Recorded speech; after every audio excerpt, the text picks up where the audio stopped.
Welcome to Beyond by Wings, the business side of dentistry, brought to you by Edwards and Associates PC. Join us as we discuss how to build your dental practice, optimize your income, and plan for your future. This podcast is distributed with the understanding that Edwards and Associates PC is not rendering legal, accounting, or professional advice. Listeners should consult with their business advisors before acting on any of the information that is shared. At Edwards and Associates PC, our business is the business of dentistry. For help or more information, visit our website at eandassociates.com.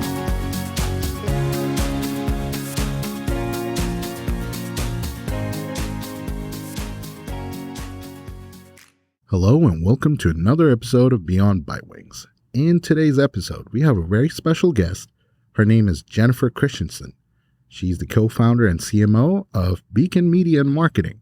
She's one of the early adopters of AI into the marketing space, and we decided why not have her be on our episode today and talk a little bit about it and how that could be helpful, both monetarily as well as from an efficiency standpoint. So without further ado, Jennifer, how are you?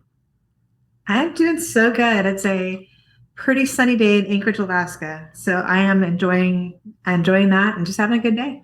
Wow, that's amazing. You know what? I was not actually aware that you are currently in Anchorage, Alaska. That's where we founded our agency, and we started here as a small company, but then went national. I love living here. My husband owns a tour company here, and it's a beautiful place to live. Great people too. Oh, that's fantastic. You know, I've always wanted to go there. Didn't get a chance. I have a few clients from there that moved here to Texas from there, but they always talk about the nature and how beautiful it is over there. So tell our listeners a little bit more about yourself and how you got into marketing and what made you think of incorporating AI into your business model. Yeah. So I think my road into marketing is like a lot of people in marketing. They don't necessarily start out in this. Mm-hmm. So I started out as an entrepreneur. I had a pretty large business in my 20s. Then I went into corporate sales, more that direction. And I think the reason that I got into marketing is that I've always been a pretty early adapter of technology. I was like the first girl in my high school to be on a computer, and that just followed me. I've always loved new things and building things. And so what led me to marketing was really the age of the digital marketing era. And I saw that that was going to transform the way that people did business. And so that drew my attention. I was really excited about that. Got into that. And then about 3 years ago, right before OpenAI came out, actually, I started researching AI. I was like, okay, I think this is coming. I didn't think it was coming that quickly, but I, had started paying attention to it, that this is where things were going. And I love being first so that I can help other people. That's just how I'm wired. If I can learn it and understand it and then help break it down to explain it to other small business owners, that helps them as well. Okay, I see. Now, would you say because you were an early adopter that it gives you certain unique advantages? It has. It's given me speaking opportunities all over the US, and I've been able to, be in boardrooms that I'm not sure I would have ever had the opportunity to be invited to. Mm-hmm. But having that knowledge, and I'm just one of those nerdy girls, I guess, that will stay up till midnight sometimes reading the latest and greatest of what's happening. And I don't love technology necessarily for technology's sake. I love technology for what I believe the good that it can do. And mm-hmm. There's certainly a lot of bad that technology does as well. But obviously my focus is to try to use it for good. And I do love having that advantage, like having that ability to research, understand something, and then be able to share it and help make it a little bit easier for other people. I see. So for those of us who don't know the nitty-gritty of, let's say, SEO or other components of marketing that can help them, how would AI exactly help your clients when you're incorporating it?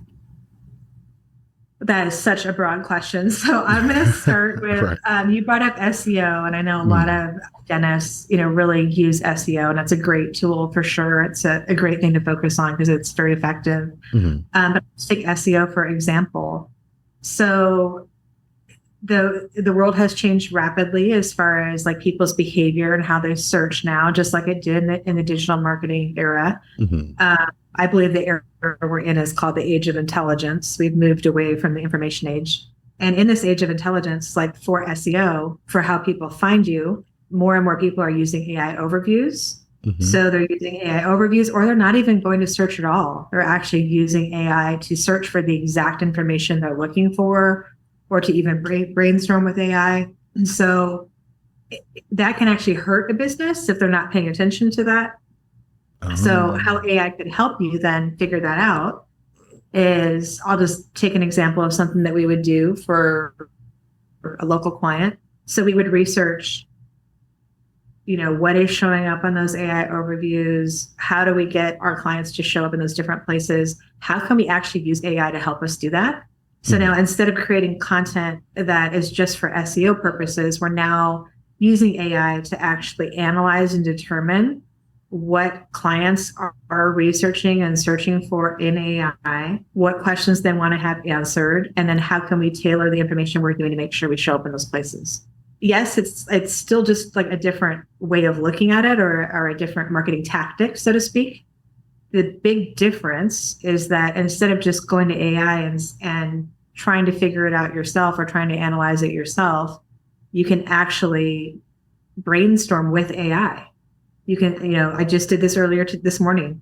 I have this issue. I want my client to show up here. I want them to show up in the AI overview, not their competitors. Help me figure out the best ways for me to do that. Here's their target market. Here's how we want to position them. What are people searching for? What are they looking for? How do I do that? And basically, I'll brainstorm back and forth with the AI program to figure out the best way to do that. And it's very effective. Wow. Okay. See, interesting. I never even thought about that. That's right. Because I myself have done that, where sometimes I do a research and I'm thinking, you know what, let me use some kind of an AI platform to do some research work. And sometimes I'll even ask it for some recommendation. Absolutely. And that is going to get more and more common. The latest report from Gartner is predicting by 2026 that Google's traffic share will be down about 30%. And we're already seeing that. So even without their traffic share being down, we're basically right now what's called like a 60% zero click rate, which means even if you're showing up on Google, only 40% of people are even going to click through to a website. 60% are just looking at the AI overviews or getting the information they want and clicking off. So as a small business owner, like, you have an incredible opportunity right now to like really, get ahead of maybe even larger competitors, but it's also a scary place to be if you've been relying on kind of those old tactics. I see. That's interesting. So it's quite a shift. Yeah, no, it's just boggling my mind. And I wasn't even aware. I mean, you mentioned OpenAI, and it's an open source platform, but I never really thought about it that there would be a way to see what kind of input is being made into it. And that can be analyzed to see what kind of questions are being asked or what is being researched on by the clients or the consumers. And that could give valuable insight to people that are trying to use that information to custom tailor their product. Right. Absolutely. Now, would you say they work hand in hand? Because I have seen sometimes they do this little search thing, like searching internet for recommendations. Would you say, let's say something like OpenAI or ChatGPT, it syncs in with other search engines to pull information? Yes. So ChatGPT in particular, OpenAI, they use Bing for almost all of their data. Makes sense, right? And Microsoft's a huge investor, and their biggest competitor is Google and Claude and Gemini and Google's own AI information. So they are using Bing for most of what they get. I mean, I can just share a couple little tips that would help your listeners as far as like for small business or stuff they can tell their marketing agency. Yeah, please do. So basically, it's getting a lot of the information from there. The things that are going to make you show up and those AI overviews are going to be what we call schema, which is the more personalized content. So if you're just putting out content like every other dentist, you're putting out like why you should consider an implant or information that they could get anywhere else. Like even if your content is a little bit better, it won't have any ranking value in AI. The only thing that will give it ranking value is basically the person that wrote that. So it actually has to be content that AI is deeming has relevance and is an expert authority. So what we're doing, like with our clients, pretty much all of our clients are healthcare. So we're actually like interviewing the dentists and doctors and actually having them be the authors in the byline, and then creating a whole like branding campaign around their expertise. And that's what's helping them then show up as an actual authoritative expert in answering those questions. So that's just like one thing you can do, but it makes a pretty significant difference. I would imagine so. Wow. Okay. That's amazing. So now, because I'm assuming not a lot of people have caught on to this, right? It's similar to how SEO was working earlier. Right. So this would be the time to utilize, let's say, someone like you to help them with those AI searches. It is an incredible time. Like we are right at the beginning. So it's, like I said, and we've actually only figured this out like probably 3 or 4 months ago. It's been changing so rapidly. Mm-hmm. So it took time for us to even really, I kept analyzing it and looking at it and trying to see trends and like, what was the traffic telling us? Mm-hmm. It really hadn't like settled into where I could find data that was comprehensive enough to actually start testing. So yeah, now is an incredible time. It doesn't have to be us, obviously. Mm-hmm. You can talk to your own marketing agency or somebody you're talking to. But if somebody doesn't understand the concept of GEO, which is basically like that is being able to attract or be able to show up on AI search overviews or even AI searches themselves, you're going to be behind. So they either need to understand that concept or they need to be at least starting to research it and starting to work towards that for you guys, for small businesses to catch up. And I'm passionate about this for small businesses the same way I was the internet, because there's an opportunity now to really take market share. So if you can take market share as a small business, put out some of the larger companies that are out there, I always like that advantage, because I think the big guys generally have the advantage all the time. And I'm just thinking, with SEO, keywords are a huge thing, especially when you're developing the website. I'm thinking, do we have something similar for AI? So for, let's say you are an Invisalign specialist, right? In the Dallas area, and you want your name to pop up, or your practice's name. Is there something they would need to do on their website or somewhere? 100%. Okay. Yeah, it's exactly the same technique. So whether they're doing it through blog or website, it has to be personalized content. And this is what's a little hard. And like, again, most of our clients are all health related, and many doctors, dentists, people in this field don't necessarily like to have their name out there or to, be promotional about it. And so it's really establishing the expertise. So like if you're going to write about Invisalign or you're going to write about something in particular, it has to come from a source that is vetted and credible, so that we will view it that way and pick it up as a credible source. So you have to do all the same techniques that you would do with SEO, as far as making sure it's location specific, it's niche specific, but it cannot be general information anymore. And longer is no longer better. So for the websites, then the websites have to change. Like we have clients still that don't even like to have like their staff on their website, things like that. They don't like to share that type of information. They will not be able to compete in this era that we're moving forward, because there's 2 factors to this. One is that the AI needs that personalized content for basically credibility and expertise, but also throughout our entire culture, because things can be faked so quickly and content can be, you don't know whether the content's real or not, you don't know whether the video is real or not. People are looking for trust factors. So not only does it matter in the AI world, but it actually matters even more for consumers they don't trust what they're seeing. So the more that it can be personalized, the more that there's social proof, the more that there's expertise behind it. In the last 3 or 4 months that we've been testing this, it's just absolutely shot through the roof. Makes a huge difference. Okay. And who's doing this vetting? Is it from the AI source or Bing? Yeah, it's algorithms. Okay. So they want, just like if you think about how Google has always established itself as the most reliable source for you to find information, right? Hmm.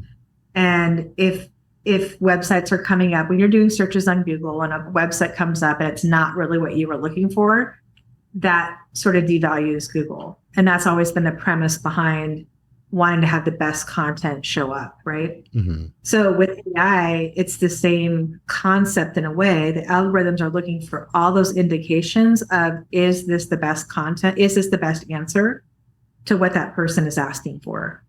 And what we're seeing in behavior is the way people ask AI questions or the way people interact with AI is much more like a real conversation than Google. So it's much more like, hey, like, you know, what would I look for in somebody that I'm looking to do Invisalign? How much does it cost? Hmm. Who's the most reputable person in my area?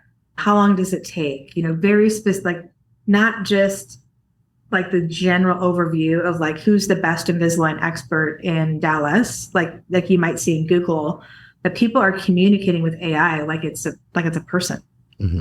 Like it's a somebody that they're getting that direct information from. So if your website is super pretty and fancy, but it just has all these general terms and doesn't give specific information and doesn't have credible articles from who's writing them, like you're going to lose. You're not going to show up in those places. So how long would you say it would take for them to implement this if they want to take this route where they have enough credible articles out there and then redesign the whole website? Yeah, to start switching things, only a couple months. It Really? doesn't take Okay. long. Okay. It's just if somebody's willing. I mean, yeah, and so think about, and some people are actually just naturally doing it well already. Like people who understand the concept of personal brand, Hmm. people who, I mean, like you've been having this podcast, right? Hmm. This gives you tremendous credibility. Like you're already positioning yourselves for actually the AI market. Hmm. This gives you a huge advantage than some of your competitors in what you do. Hmm. So some people are already doing it. They understood the value of personal brand. They understood the value of, having really detailed FAQs on like what their clients can expect. I would say the top 1-2% have already kind of been going this direction, but the majority have not. And now it's just become so much more critical. So it's not that it will take that long to do it. It's just that you have to decide that you're willing to kind of go all in. A lot of businesses, service businesses, for whatever reason, they don't want to put all their information online. They want to, kind of say, well, people need to call me to get the information. Hmm. But that's not how people want to operate anymore. And it's definitely not how AI operates. If you don't have the information out there, like it doesn't exist as far as AI is concerned. Which would make sense because they're going off of those data sets available Right. online, right? Mm. And we can see, like when I look at the data, I can see like the specific questions, like people are asking that they're asking about price a lot. Hmm. So if you're asking your AI source, give me a range of prices of who in my area, of what I can expect, of what the length of time this will be, of who's the top rated. If you don't have all three of those things listed, then like if you don't even have your price out there or at least your range, and you don't have like, what to walk through, what somebody can expect for length of time or recovery or any of that, like you're not even going to show up in answering those questions. Wow. Okay. That makes sense. And I can also Yeah. tell you that a lot It's of crazy though, right? yeah, it's So crazy. different. Yeah. It's like, no, we don't want to tell them our pricing. We want them to call us first, have Yes. us look at the patient, and then give them a I treatment get plan. it. We've battled it as a marketing agency for years. We finally just, put our range of price. Mm. I really get it. I understand because as a business owner, you think, well, they need to understand the value first, right? They need to like maybe they won't like the price if they don't understand like it's apples to oranges, right? What they'd be getting someplace else. I totally get it. I've wrestled with it myself, but ultimately our entire culture's behavior is changing to the point people don't trust, they don't want to be sold, they want to get the information themselves. AI is actually providing a better, faster, easier route for them to do that than even the search, engines are now. And so you're kind of just completely cutting off a huge percentage of the market. Like it's actually having the opposite effect, right? If you don't do those things. Yeah, I think it's going to force people to be more transparent with everything. Very much so. We are way past, like I said, I believe we're in the age of intelligence instead of the information age. So in the information age, it was all about maybe like how you could get attention or like have the best way to express your information or, like kind of stay a little bit better than the other guy.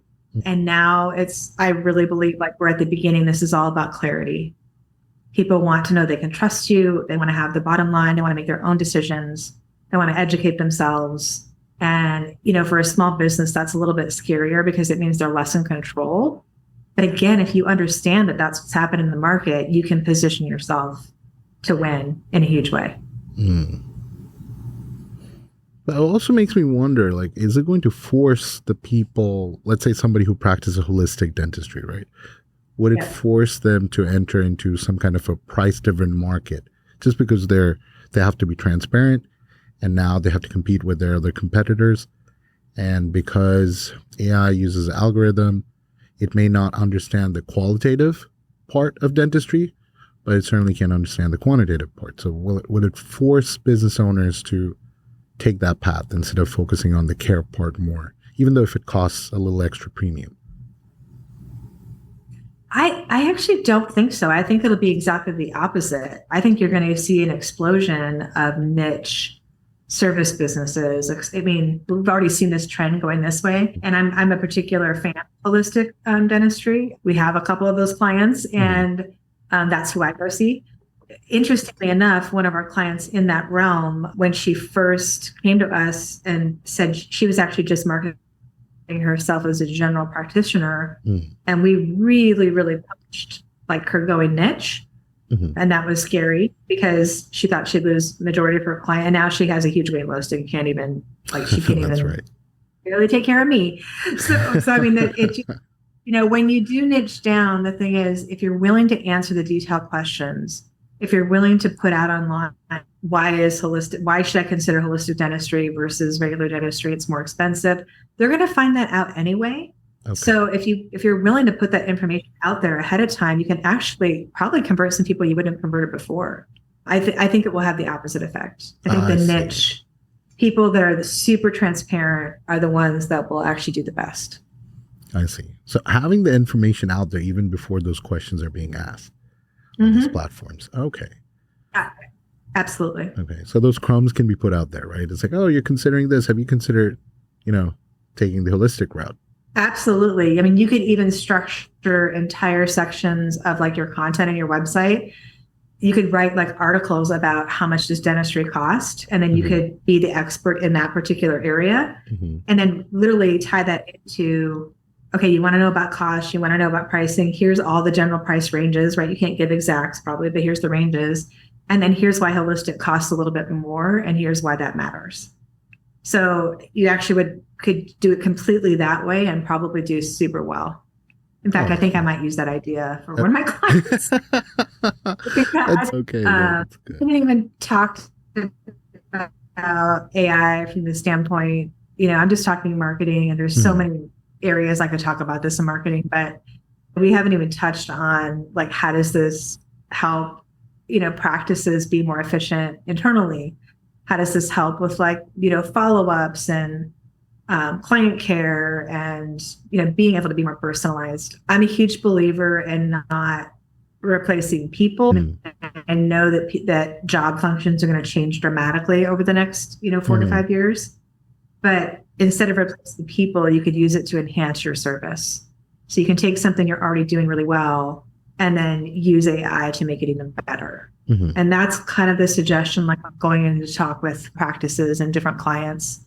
That's what I try to look at is like, hey, what are you doing that's actually working well, but it could be done better? Maybe you did great with your follow-up and emails and your newsletters and all of that, but how could AI even enhance that and make it better and more efficient and more strategic? No, that's right. I am starting to see a little more of that this year compared to last year. And I think maybe there are associations that are also recommending their members to look into it. ADA, as well as what's the other one? Even in our associations, ADCPA, we're being told to look into it and see how AI could help with the internal functions. So it's just fascinating to see where it's going. And It is. you know, what's crazy is that I sometimes get questions asked by clients. I did some research and I found out that, you know, the way we've been operating, where if a patient wants to see us, they have to call us first and set an appointment, is no longer the way to go. It seems like, you know, they prefer being able to do all of that online themselves. But, you know, the software that I'm currently using, it's a hit or miss. Sometimes it does it right. Sometimes it'll overlap an existing appointment that's there. And then they'll talk about, is there a way to, you know, remedy that? Or can AI help with that? Especially for emergency procedures over the weekend. I can't get a single employee to come in and work. Or even, you know, pick up that phone call. And sometimes I've even told them, I'll pay you extra if you just, you know, I'll sync it to your phone and all you have to do is just pick up that call if you see one come in. But apparently the response hasn't been well. But that's where I can see how, even from a cost standpoint and efficiency standpoint, implementing AI with that communication part can really help. As well as from reading x-rays, really. There was a study that I saw that it speeds up the process of being able to identify what kind of treatment plan is needed by more than 50%. If they're doing it themselves, along with, let's say, another AI that's going to take a quick look at that scan.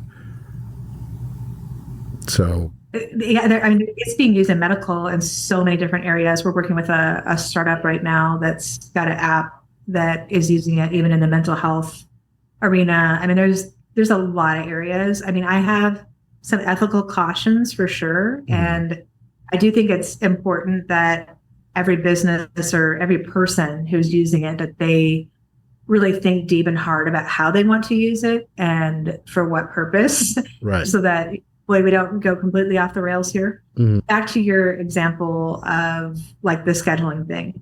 So my advice would be in that situation, and I've seen this help a lot of people, is one, you have to have the paid version of either GPT or Claude, like don't go the free version. But when that question came to you, what I would have done if you weren't sure like how to solve that is I would have actually gone to AI to get solutions on like how AI could help me.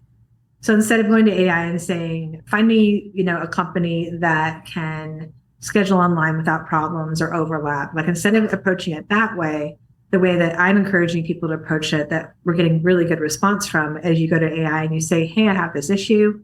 You know, I'm a dentist. I have these problems. Here's what I'm trying to solve.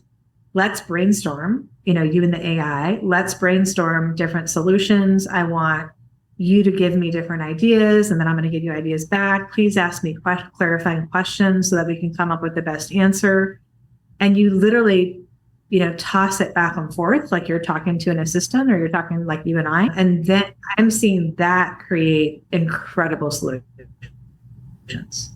Because then it's like you're using your brain power. You've got like part of the solution, but maybe you don't have all of it. And especially I found asking it to ask you questions, because you don't always know what you don't know. Right. Or you don't always know the right question to ask. Then it will help clarify. And then you get to a much better solution than you would have just trying to have it solve what you think the problem is, have it actually help you clarify the problem, figure out the problem, and then solve it. Does that make sense? No, it does. Yeah. I think that part of it is also because we're so used to putting in prompt commands in Google a certain way, and we would try to use that. So yeah.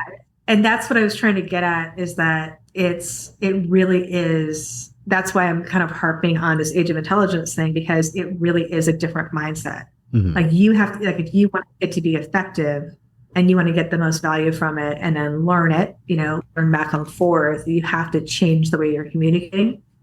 And we are starting to see that trend that people are doing that. That's good. That's good. Yeah. And I feel like over time, once people get used to it, it'll get better.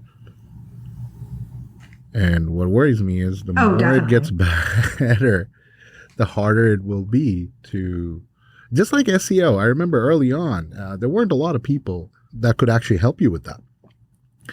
And then people that utilized those resources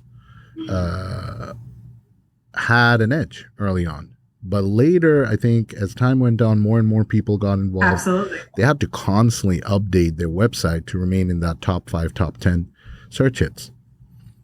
I worry if it's going to become like that with AI as well. I do think there'll be a small percentage in the market of just like SEO. It's a great example, actually, because that one was always scary for a lot of people. Like they could kind of see social or kind of felt like they had options for their website, but that one always felt, even for me as a marketer in the beginning, it took me a while to really completely understand SEO and all the different components of it. I could definitely see that. I would say for every single person right now, though, like SEO was kind of a choice that you could decide to work with or not, right? But we all need to understand AI. We all need, like, for every single person that is working, wants to have a job, like this is going to revolutionize. I mean, that's what the reports are saying, like 40-50% of our jobs within the next 4 or 5 years. And that's not a long time. No, especially not at the rate at which it's learning things. Right. So, okay. That's fantastic. Well, that was a great conversation, Jennifer. Really, I learned a lot, and I'm sure our listeners learned a lot as well. Yeah, I really enjoyed it. I love, like I said, love helping small businesses. And I will just end with, I've talked to other people about this, and I think it's important to call out. So I was really excited about it for like the first, like 2021, 2022, even into 2023. And then I hit this point where it just was like, oh my gosh, the world's going to end, and I didn't want to even talk about AI for about 6 months. And then I came back out of it, and I've heard a lot of people, speaking about that fear part of it, just like, what does this mean? This is so transformative, it's a huge amount of change. And so I'll just share my perspective of hope of being on this side of kind of having that dark night of the soul, so to speak. No, and the hope that I have is that the more I feel compelled, at least, that the more people that are really learning it, embracing it, working with it as the small businesses, that is going to help us shape and decide, like, we get to have a voice then in how AI is used in our entire culture. So I'm hopeful and optimistic and feel actually compelled to help people. So it's not just the large corporations that are using it. Good. Yeah. No, thank you for sharing that. I also have a similar philosophy. In fact, I like to compare AI with fire. Yes, it could be a dangerous thing, but if you know how to use it right, it could be very, very helpful. Absolutely. And then, you're also helping out the small business owners. So if a point comes for that fight, they don't feel helpless, right? You are spot on. Yeah. Okay, that's great. Well, thank you again so much, Jennifer, for being on our episode. It truly was a pleasure. And as I said, I learned a lot. In fact, I might be reaching out to you again later with questions, if that's okay. Absolutely. And I do free 15-minute consults for anybody that reaches out to me on LinkedIn. Again, I love helping. This is a little bit of my give back. I'm pretty far in my career at this point. Oh, perfect. So, yeah. If anybody wants to reach out. Yeah, please share your contact information, because I'm sure there might be listeners out there. Okay. All right. It says Jennifer Christensen, AK, is my LinkedIn profile, or you can reach out through Beacon Media and Marketing on our website. You can reach me either way, and happy to have a conversation. Perfect. Well, thank you again, Jennifer. It was a pleasure. Thank you.